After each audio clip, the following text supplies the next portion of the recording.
no ano 1961 pola Diputación ao Concello, xa que a aldea pideulle que ao Concello de Puntis que o reformaran.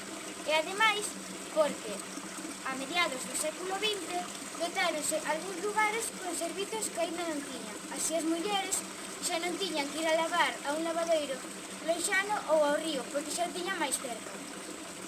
Esta fonte nunca secou, e como vedes, a villa segue botando auga. Ten algo de musgo, pero está ben conservado.